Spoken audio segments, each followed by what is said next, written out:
Good morning, everyone. Pastor Mark McDonald with First United Methodist Church of Batesville. I'm delighted to be with you for week 6, day 2 of Experiencing God, Knowing and Doing the Will of God. We're following in a workbook by Dr. Henry Blackaby, and today's study is continuing in the search for how God speaks to us.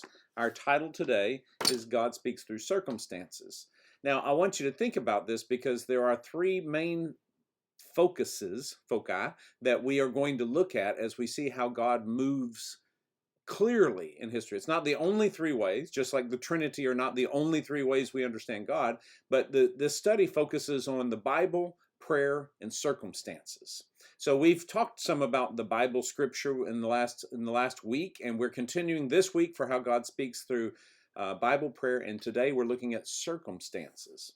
Now, when I was in seminary, one of the things that fascinated me was how the Bible was compiled. So we have this book of Holy Scriptures, and it didn't just fall into place. It wasn't like the tablets that were brought down from a mountain. It came together, honestly, in a sense, by committee. And I've always gotten a kick out of it because one of my favorite phrases that my dad always had is that God so loved the world he didn't send a committee.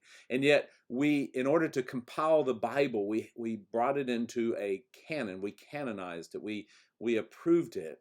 One of the main criteria for understanding why we picked Matthew, Mark, Luke, and John, as opposed to some of the other gospel writings you might have heard of, is that Matthew, Mark, Luke, and John have multiple attestations. I love that phrase. It's because you start to see that they work with each other. And you've heard me share how Matthew, Mark, Luke, especially, they're called the synoptic gospels, but they all kind of draw from each other. Most people believe that Mark was actually the first one written, and it has the core stories, but then Matthew and Luke share those stories and then add some, and maybe they cross a little bit, but you start to see how they come. When you see a story, you don't just see a story in the Bible that people liked.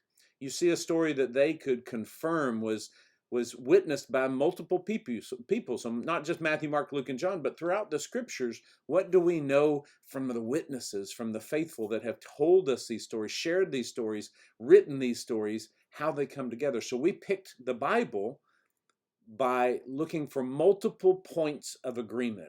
And what that says to me in our lesson today is that when we start to understand that circumstances is one of the ways that God speaks to us today, I want you to be cautious that we all have different circumstances. They can be radically different, radically individualized too.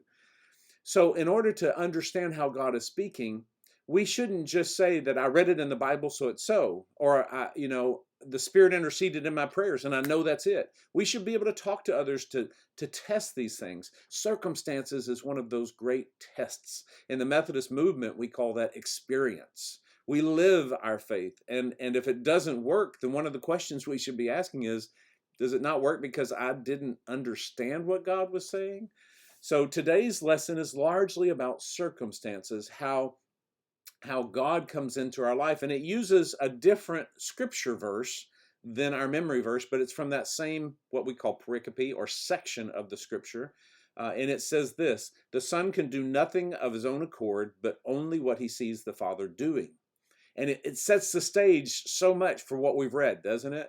That Jesus is the example of our faith. So in order to understand how circumstances prove how God is speaking to us, we look at Jesus.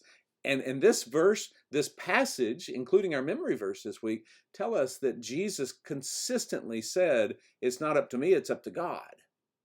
Now, is that Jesus and God are the same, right? We know that, but Jesus came as an example for us to set an example about how we live, looking for God in our circumstances.